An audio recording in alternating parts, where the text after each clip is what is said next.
Alright, so this is literally the third time that I'm recording this video, so I better have it down by now, right? Obviously. I was having some technical difficulties, so hopefully I don't leave anything out or forget anything or anything.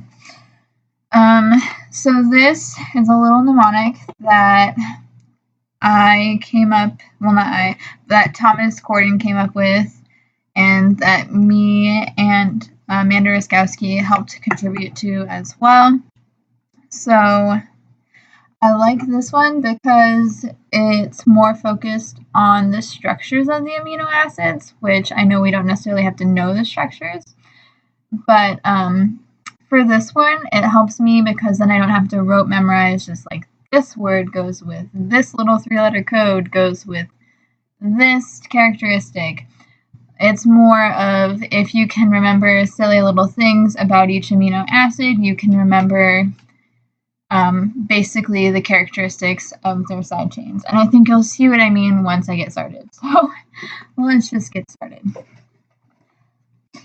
Alright, so we've got this neighborhood of amino acids. The first family in our neighborhood is the nonpolar, non-traditional eosins. There's a good mix of traditional and not so traditional characters in this family of amino acids. So first up in our family, oh, and just a quick side note before we get started, I'm going to abbreviate the amino part of the amino group, the amino acid. You know, the carboxylic acid, the amine group, and the hydrogen as just a little cross or a T, just because it's so redundant and so ridiculous to have to write this structure over and over and over, and I think we all pretty much know that part by now. So I just want to focus on the R groups of our amino acids, these guys, because that's where all of our characteristics are coming from, right? So first off, first member of our family that I want to focus on is leucine.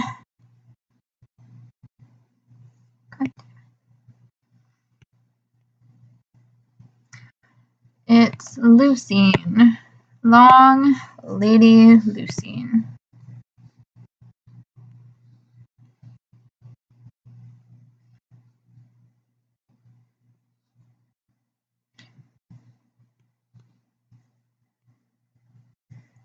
And we're calling this long lady leucine because it looks like a lady, not like a lady, but it looks like a person.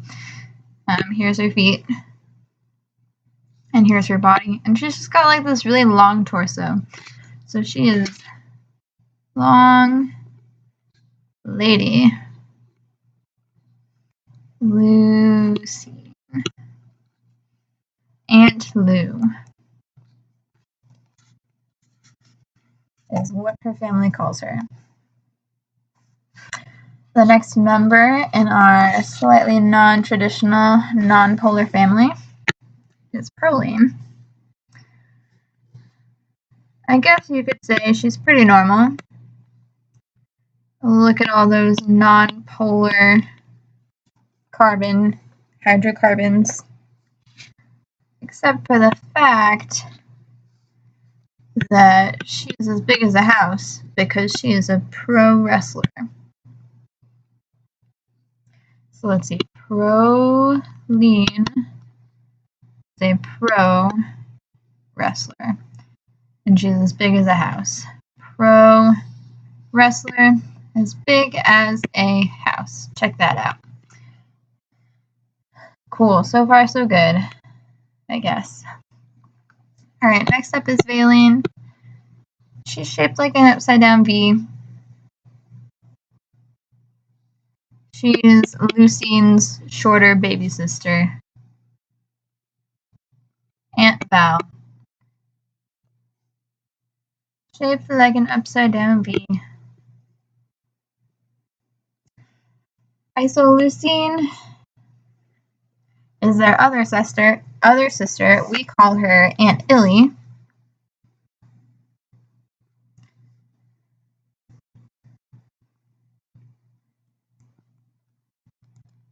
She's just like leucine, except she has a peg leg. Aunt Illy has a peg leg. If you're a chemistry person, you might also remember that this is kind of that iso structure. Aunt Illy has a peg leg. And then we've got Uncle Glycine. He's not that weird. He's just a little quirky. He likes to wear hats all the time. He has like this weird hat obsession. Here's this little hat.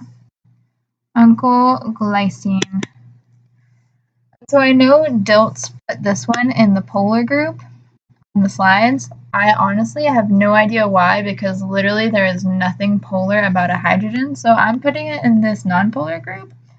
If you want to stick it in your polar group, because that's what Diltz did, that's fine. But literally, that doesn't make any sense to me. So I'm putting it here in the non-polar group.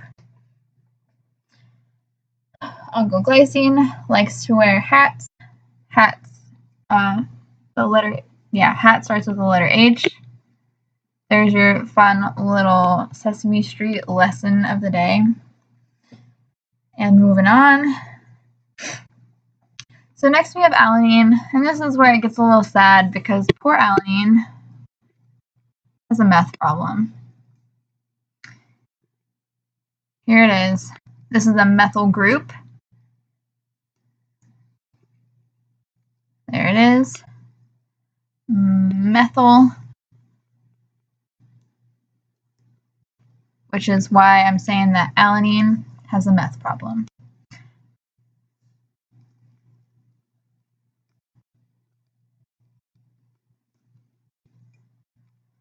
Next up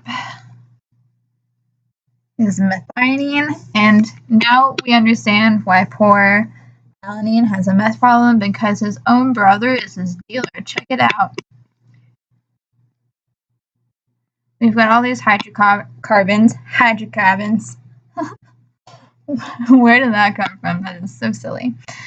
We've got all of these hydrocarbons on this methionine group. And if you look, check it out. That should be a 3. Don't check it out quite yet. We're having some difficulties. I know how to chemistry, I promise. If you take a look-see here, here's methionine's meth, and here's an S because methionine is the source of the meth.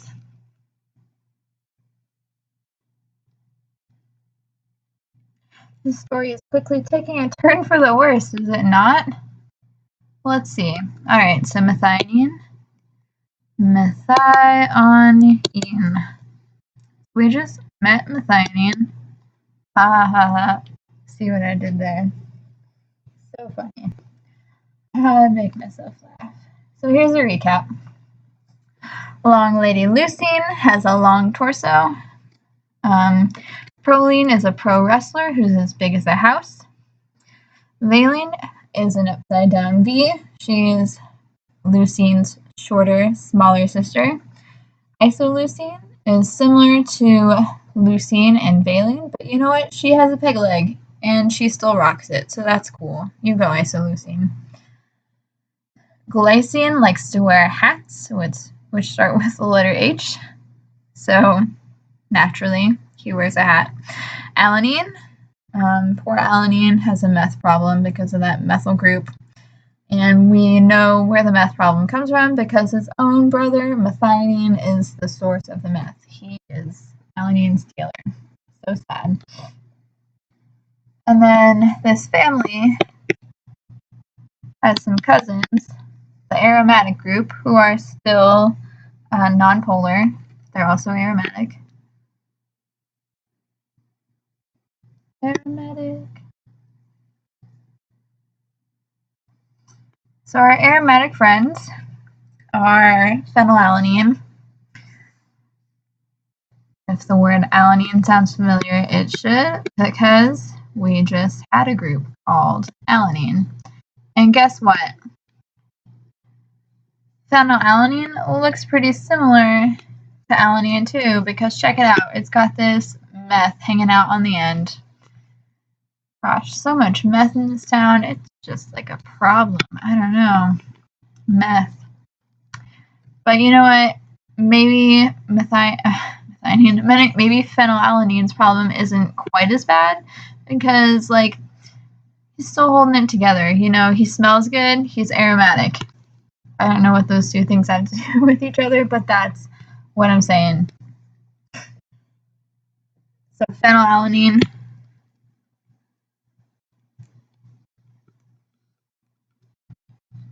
Here's our phenyl. And then the methyl, just like alanine. It's like you took alanine and just kind of shoved a phenyl group in there. Phenylalanine. There you go. Still has a meth problem, but you know what? He smells better. It's not great, but you know what? It'll do. No, it won't. Not even once, kids. All right. Moving on. Oh my god. It's been a long week. Moving on to tryptophan, who, like, we're not really sure what's going on with tryptophan, because literally tryptophan is just tryptophan.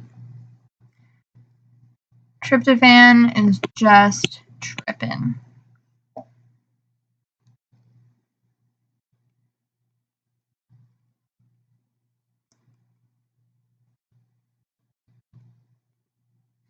No.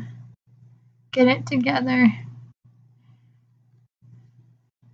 Tryptophan is... Dang it, I did it again. Stop it. Tryptophan is tripping. There we go. Alright. There's our non-polar groups plus aromatic, which are also non-polar. Because if you check it out... I don't know about tryptophan. Tryptophan might be slightly polar, but this is what was in Dilt's slides, so we're going with it. So phenylalanine, again, hydrocarbons, non-polar. Tryptophan, for the most part, is hydrocarbons. Like, we're not really sure about... What are you doing? We're not really sure about this nitrogen. But you know what?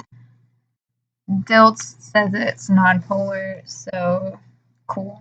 I'm going with it. Except for glycine. I just straight up do not agree with that. Glycine is totally a non-polar.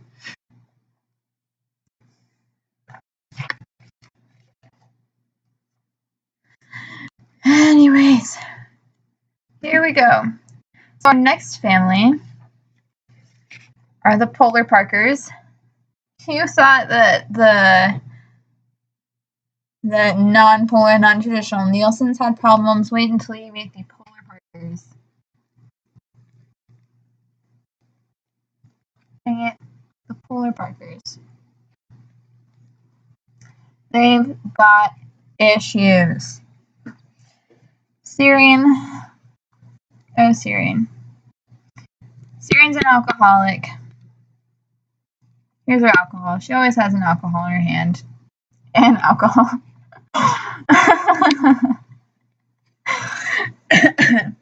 She goes out every night and binge drinks. It's not a very healthy habit. And you know what? She tries to convince her sister, Threonine, to go out with her every night too. But Threonine only goes out every third night. So she still has some alcohol. There it is. There's her alcohol. But you know, she only goes out every third night. And so aside from, this might be a bit of a stretch, but aside from our carboxylic acid, these 3 carbons are the only other carbons. So threonine, how do you spell that? 3-O-nine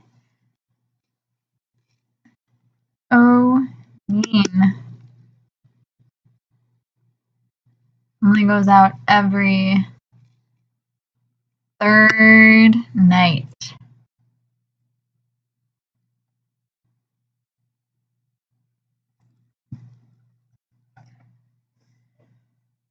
Here's where, oh, dang it.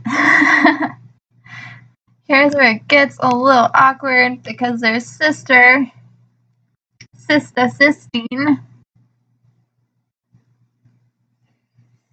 has some issues too. You know what? She's a sex addict. I feel really uncomfortable saying that to you guys. Cysteine is a sex addict. And we decided that this was going to be the little mnemonic for this one because there's an S. This whole family has issues. Well, not the whole family, but like most everyone in this family has issues. So her issue is that she's a sex addict. Cysteine. I don't know if that's how you spell that. I'm really bad at spelling, you guys. Cysteine is a sex addict.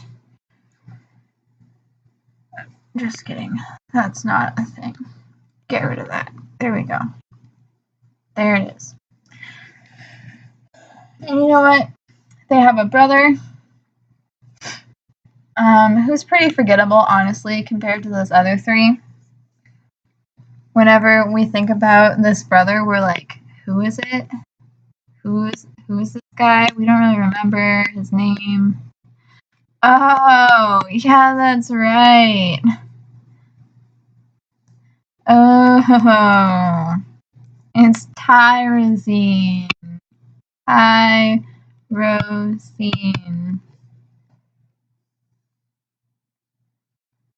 Oh, tyrosine. Everyone calls him Tyre for short.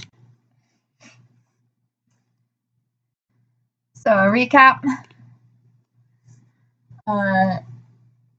Polar Parkers who are just all over the place on the spectrum from normal to like has issues. We've got serine who has an alcohol problem and goes out every night. Threonine who doesn't have as much of an alcohol problem. She still has some alcohol, but she only goes out with her sister every 3rd night. Cysteine who's a sex addict because she's got that sulfur S group. I don't know, just go with it. Tyrosine, tyrosine, because no one can remember tyrosine. And we're just like, oh yeah, that guy. That's right. Okay. We've got 2 more members of this group, and they are asparagine,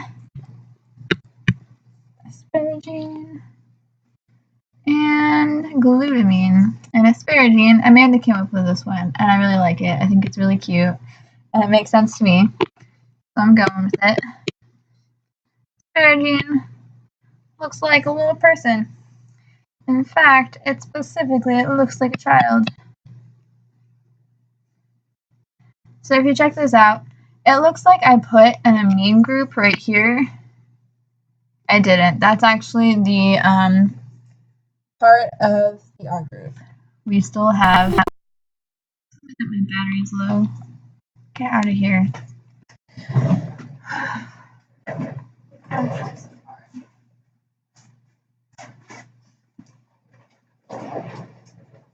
Anyways, there's still an amine group at the top.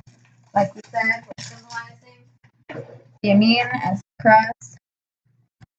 Which is an additional amino acid and carboxylic acid. Wow, that's pretty crazy. Pretty cool. If you ask me. Actually, I think that's not. I think that hydrogen on the nitrogen actually doesn't have a plus charge. So we're going to get rid of that. There we go. Anyways, we still have carboxylic acid, nitrogen, that fun stuff. Anyways, like I was saying about this group that Amanda came up with the mnemonic for, she decided that it looks like a little child. And sometimes children don't like asparagus. Asparagine. And so you know what? This kid, when people tell him to eat asparagus, he says, "No, I'm not going to eat that asparagus because I'm a child." And you know what? Sometimes it's just really asinine. It is really asinine.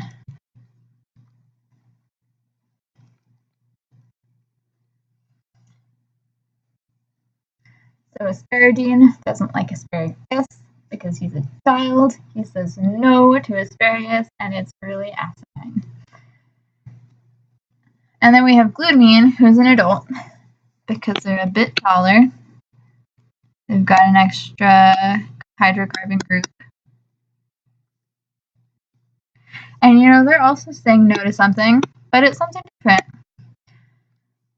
Their naturopathic doctor told them, their naturopath told them that they shouldn't have any more gluten because it was really hurting their health.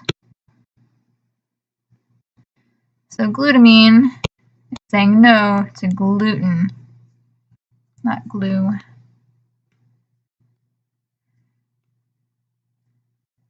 Glutamine is saying no to gluten. Glutamine is saying no to gluten. They're an adult, so they can make slightly better decisions than a child who refuses to eat asparagus. So cool. These two, asparagine and glutamine, are part of our polar parkers who are just all over the place. This group is all over the place. We've got some people with some issues. They're self-medicating in some way. Darzine, who people just seem to forget about. Asparagine, who refuses to eat his asparagus. Just eat your asparagus, asparagine. Grow up. And then glutamine, who is not eating gluten for her health. Our next group, we're actually going to see the return of asparagine and glutamine. But this time they're going to return as aspartate and glutamate.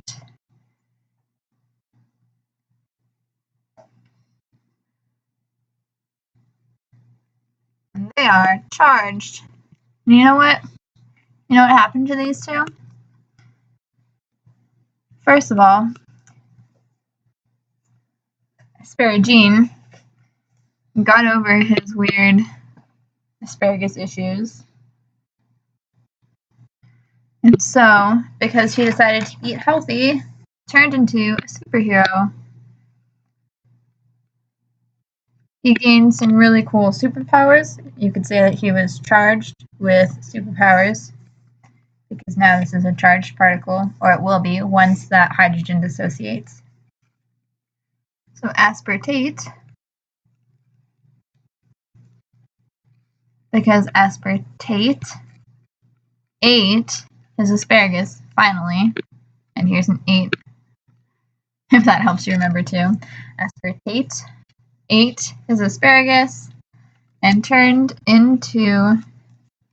asparagine turned into aspartate because he ate his asparagus. Similar to aspartate, glutamine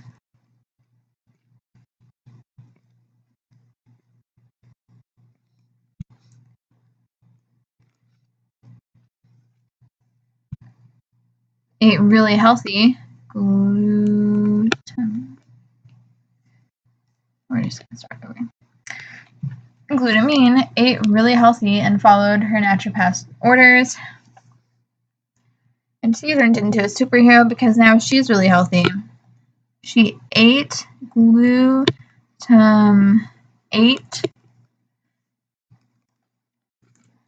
8, really healthy. Here's an 8. And now she's a superhero. And her little abbreviation is GLUE. Its abbreviation is ASP. ASP. So they leveled up, so now they get to use the first 3 letters. So cool. And so these two, so you know the saying, like, you gotta put on your own oxygen mask before you can help someone else. These two, because they helped themselves to become more healthy, now they can help other people, and that's their superpower. They help other people. They are so giving of themselves and of their time, much like an acid is giving of its protons. So the story here is that asparagine and glutamine ate really healthy. They took really good care of themselves, so now they can take care of other people, which makes them superheroes. They are charged with superpowers. And so they are really giving of themselves, much like an acid gives hydrogens, or hydrogen protons. Anyways. Alright, these next superheroes, they're kind of considered superheroes. These ones might be a bit of a stretch. So they're like kind of superheroes. They're not as super as aspartate and glutamate. So they're basic superheroes. They're just like really basic, like not as extra superheroes. They're kind of, I don't want to say they're lame, but they're just like, they're not as cool. They don't have as many superpowers. Like, for example, lysine. 1, 2, 3, 4. Lysine superpower, not really so cool. Lysine kills lice. Lysine kills lice with ammonium. And that's actually a true fact, that ammonium kills lice, so you can take that to the bank. There you go. Lysine kills lice with ammonium. See, like I said, not as cool as helping people. It just does what it do. And then we've got arginine. This one's also a bit of a stretch, but I like it. If you can come up with a better mnemonic, like, go for it. Because our mnemonic for this one is that arginine, like a pirate. So silly. Is a pirate on this really basic pirate ship. It's a really giant, like really large basic pirate ship.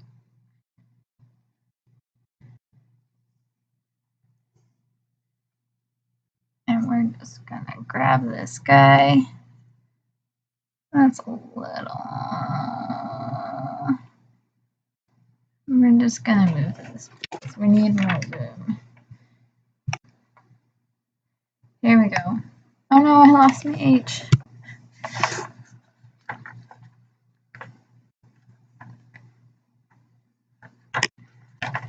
So the story is asparagine. There's a 2. There we go. Is a pirate on this great big pirate ship. Let's see. I'm gonna draw a little flag. Here's a little pirate flag. There it is. Pirate flag. Woohoo. That's supposed to be a skull. It's just a smiley face. I'm sorry. Asparagine. Oh no, not asparagine. Dang it. Confusing everyone. Obviously it's arginine, like a pirate, because pirates say R. Arginine. Arg. Is a pirate on a really big, basic pirate ship. And he's got a sidekick named Histidine. Histidine's really supportive of arginine. He like goes with him on his little pirate expeditions. But his real dream in life is to work at a history museum. Here's our museum. Again, let's see, histidine.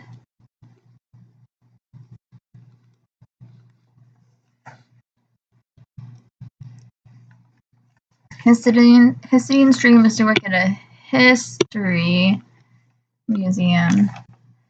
And again, the pentagonal shape looks kind of like a building or a house, if you use your imagination.